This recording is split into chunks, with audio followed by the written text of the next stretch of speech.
వంట రాని వాళ్ళు కూడా ఈజీగా నా టిప్స్ ఫాలో అయ్యి ఫిష్ ఫ్రై చేసేయచ్చు.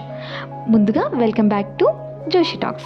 ముందుగా ఫిష్ ముక్కలకి మనం పసుపు ఉప్పు వేసి మంచిగా క్లీన్ చేసుకోవాలండి. క్లీన్ చేసుకున్నాక 1 స్పూన్ ఉప్పు, 1 స్పూన్ కారం, 1 స్పూన్ పసుపు, కొద్దిగా ధనియాల పౌడర్, అలాగే అల్లం వెల్లుల్లిపాయ పేస్ట్, అలాగే కొద్దిగా ఫిష్ మసాలా, కొద్దిగా ఆయిల్ వేసి హాఫ్ నిమ్మకాయ రసం అలా పిండుకొని మనం ముక్కలకి ఉప్పు కారం ఇవన్నీ మంచిగా కలిసేలా కలుపుకోవాలి.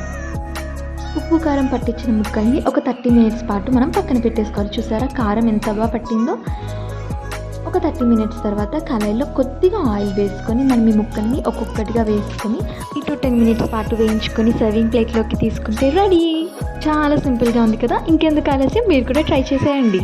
మీకు కనుక ఈ వీడియో నచ్చిందని అనుకుంటున్నాను. తెలుసు కదా, like, share and subscribe. Thank you so much for watching my video. Thank you.